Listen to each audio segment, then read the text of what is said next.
باقی چیزیں وہی ہیں جس میں آئینی بینچز ہیں سپریم کورٹ کی سطح پہ، اور صوبوں میں بھی آئینی بینچز کا میکنزم پرووائڈ کر دیا گیا ہے ریلیونٹ پروویژن دے کے. اس کو مشروط کیا گیا ہے کیونکہ اس کے لیے آپ کو لاجسٹیکل تیاری کی بھی ضرورت ہے، اور اس کے لیے ضرورت بھی دیکھنی ہے کہ آیا وہاں پہ لٹیگیشن یا اس کیٹیگری کے وہ جو اوریجنل جورسڈکشن کی حد تک وہ محدود ہوگی، ایکسرسائز آف اوریجنل جورسڈکشن جس میں 199 کی 2 شقیں ہیں، وہ اگر قائم ہوتی ہیں تو اس کو قائم کرنے سے پہلے اس صوبے کی صوبائی اسمبلی جو ہے وہ ٹوٹل ممبرشپ کی 51% کے ساتھ ریزولوشن پاس کرے تو وہ نافذ العمل ہو جائیں گی. یہ تجویز جو ہے پاکستان پیپلز پارٹی کی طرف سے خاص طور پہ آئی، اور پھر ہم نے اس پہ کنسنسس ڈیولپ کیا، اور اس کو انہوں نے کہا کہ اس صوبے کے منتخب اسمبلی کو آپ یہ چوائس دیں گے کہ اگر وہ اس ہائی کورٹ میں، اس صوبے کی ہائی کورٹ میں کانسٹیٹیوشنل بینچز کا قیام چاہتے ہیں. کانسٹیٹیوشنل بینچز کی جو تشکیل ہے، یعنی کہ ججز کی جو نامینیشن ہے، اس کا اختیار چیف جسٹس پاکستان کی سربراہی میں جو جوڈیشل کمیشن بنایا گیا ہے اس کے پاس ہوگا. یہ ایک جوڈیشل فنکشن ہے کیونکہ ججز کی اپوائنٹمنٹ اور ان کی کنفرمیشن جو ہے وہ آئین کے تابع 18ویں ترمیم کے بعد جوڈیشل کمیشن آف پاکستان کرتا ہے. پہلے صدر مملکت کرتے تھے وزیر اعظم اور چیف جسٹس کی ایڈوائس پہ، لیکن ہم نے 18ویں ترمیم میں سے ایک لارجر کنسنسس ڈیولپ کرنے کے لیے تو جوڈیشل کمیشن کی جو نئی حیت اور شکل ہے اس مسودے کے مطابق، اس میں چیف جسٹس پاکستان اور 4 سینئر موسٹ ججز سپریم کورٹ کے ہیں، 4 پارلیمنٹیرینز، 2 سینٹ سے اور 2 قومی اسمبلی سے، ایک اپوزیشن اور ٹریری سے، یہ اس کا حصہ ہوں گے. وزیر قانون اور اٹارنی جنرل فار پاکستان پہلے بھی اس کا حصہ تھے، اب بھی رہے.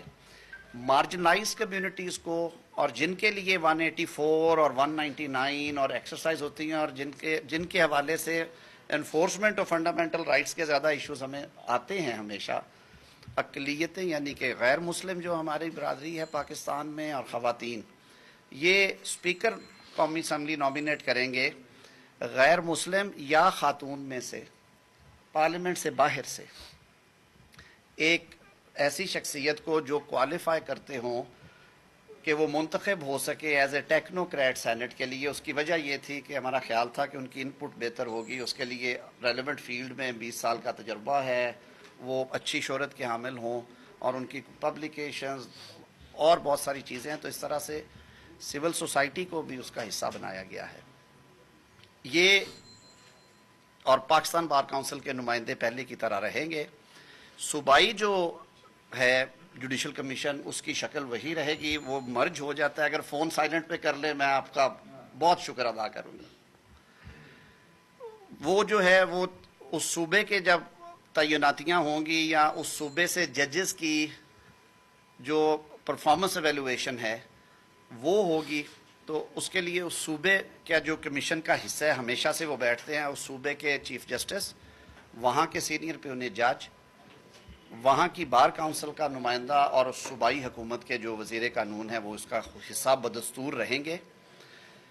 ایک نئی چیز جو شامل کی گئی ہے وہ پرفارمنس ایویلویشن ہے کہ عوام کو یہ بہت زیادہ شکایت ہے کہ ان کے 8-8 10-10 سال مقدمے پڑے رہتے ہیں، سنوائی نہیں ہوتی اور تاریخیں ڈلتی ہیں، تاریخ پہ تاریخ. جوڈیشل کمیشن آف پاکستان کو یہ اختیار ہوگا کہ وہ رولز بنا کے ایک سٹینڈرڈ فارمیٹ دیں پورے ملک میں. میں آپ سے پھر استدعا کروں گا جو بھائی بھی ہیں، بڑی سنجیدہ گفتگو کر رہا ہوں، اگر اس فون کو یا باہر لے جائیں یا پلیز سائلنٹ پہ کر دیں. سارے دوست کر رہے ہیں، مہربانی کریں. سر میں معذرت چاہتا ہوں.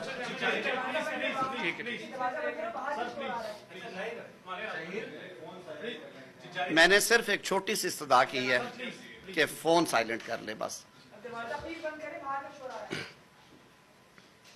Judicial commission of Pakistan chief justice Pakistan کی سربراہی میں اور صوبائی ہائی کورٹس کے چیف جسٹسز کے ساتھ ان کی مشاورت سے پرفارمنس ایویلویشن جو ہے ہائی کورٹ کے ججز کی ٹائم ٹو ٹائم وہ انٹروڈیوس کروایا گیا ہے کہ ایسے معزز جج صاحبان جو اپنے حلف کے مطابق بہت اچھا کام کرتے ہیں، انہیں تو ترقی کی منازل بھی طے کرنی چاہیے اور ہمیں انہیں اپریشیٹ بھی کرنا چاہیے، لیکن انفارچونیٹلی یہ دکھ کے ساتھ بات کہی جاتی ہے کہ ماضی میں یہ بہت زیادہ شکایت آئی ہے کہ کنفرمیشن کے بعد جو ان کے کام کی استعداد ہے یا کام کرنے کی لگن ہے اس میں کمی آ جاتی ہے. تو جب آپ ٹیکس پیئر کی دی ہوئی رقم سے یہ نظام چلا رہے ہیں اور آپ کو تمام سہولیات ہیں، اچھی مراعات دی جاتی ہیں سپیریئر جوڈیشری کو تاکہ اپنے کام پہ توجہ دیں، اور ان کو گھر دینا، ان کی سیکیورٹی کا انتظام رکھنا، ان کو مناسب تنخواہ، ان کے یوٹیلیٹی کے اخراجات، یہ سارا کچھ جو ہے وہ صدارتی میں شامل ہیں. ایسے کے بارے میں کمیشن یہ رپورٹ کرے کہ ان کی جو پروفیشنل استطاعت ہے، کمپیٹنس ہے، وہ اپ ٹو مارک نہیں ہے ان ایفیشنسی کے پوائنٹ آف ویو سے. وہ کیسز وہ پھر کمیشن ریکمینڈ کرے گا سپریم جوڈیشل کونسل میں، اور سپریم جوڈیشل کونسل میں وہی اس کی پرانی شکل رہے گی. چیف جسٹس، ان کے ساتھ سپریم کورٹ کے ججز اور 2 سینئر موسٹ چیف جسٹسز ہوں گے. وہ 6 مہینے کا وہاں پہ ٹائم دیا گیا ہے. یہ بھی ایک شکوہ رہا ہے سپریم جوڈیشل کونسل سے کہ وہاں سال ہا سال ریفرنسز کا فیصلہ نہیں ہوتا. 2-4 کلازز آپ نے دیکھی ہوں گی کچھ 18ویں ترمیم میں کام کرتے ہوئے. کچھ چیزیں کئی دفعہ ظاہر ہے انسانی آنکھ ہے، کچھ چیزیں اگنور ہو جاتی ہیں. وفاقی سطح پہ اور صوبائی سطح پہ آئین اجازت دیتا ہے کہ آپ 5 ایڈوائزرز جو ٹیکنیکل سائٹ سے ہوں وہ اپوائنٹ کر سکتے ہیں کابینہ کی اسسٹنس کے لیے اور وزیر اعظم کی اسسٹنس کے لیے. قومی اسمبلی اور سینٹ میں وفاقی ایڈوائزرز کو رائٹ آف آڈینس ہے کہ وہ جائیں اور اپنے محکموں کے سوالوں کا جواب دیں، اپنی پرفارمنس کے بارے میں بتائیں. صوبوں کے بارے میں یہ پروویژن خاموش رہ گئی تھی، وہ رول دے رہے ہیں کہ اب صوبائی ایڈوائزر جو آئین کے تحت اپوائنٹ ہوتے ہیں انہیں رائٹ آف آڈینس ہوگا صوبائی اسمبلی میں. آرٹیکل 48 ایڈوائس کے بارے میں اس کی وہ لینگویج سیم ہی رہی ہے، وہ پابند ہوتے ہیں صدر ایڈوائس کے اور اسے کسی عدالت میں چیلنج نہیں کیا جاتا. لیکن مصطفیٰ امپیکٹ سے پہلے وزراء اور وزرائے مملکت بھی ایڈوائس بھیجتے تھے ڈائریکٹلی. اب وہ نظام چینج ہو گیا، اب کلیکٹیو وزڈم پریویل کرتی ہے، سارا کام کابینہ کے ذریعے ہوتا ہے. اس میں ترمیم ہوگی. چیف جسٹس آف پاکستان کی اپوائنٹمنٹ آپ بار بار پوچھ رہے تھے، ابھی وہ اس پیکج کا حصہ ہے.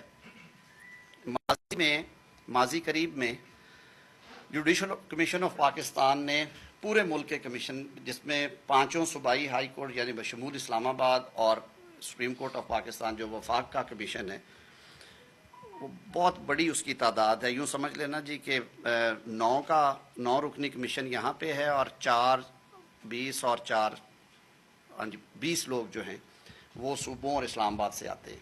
تو یہ 29 رکنی جو کمیشن اکٹھا میٹ کرتا رہے.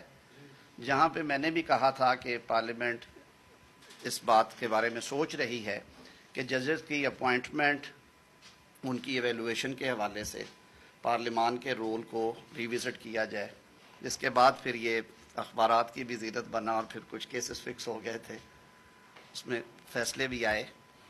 تو اس کمیشن نے اپنی رول میکنگ کے لیے تجاویز مرتب کی اور انہی تجاویز کو سامنے رکھتے ہوئے لاہور میں بھی اپوائنٹمنٹ ہوئی اور سپریم کورٹ میں اپوائنٹمنٹس ہوئیں.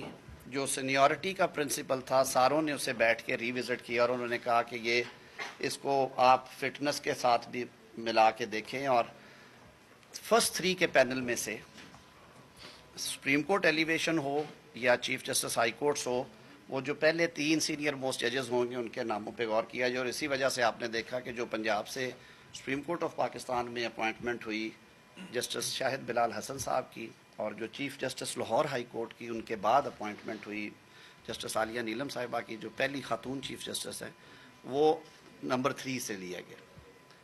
تو وہی جو اصول ہے سپریم کورٹ آف پاکستان کے لیے اس میں بل میں سجیسٹ کیا گیا ہے.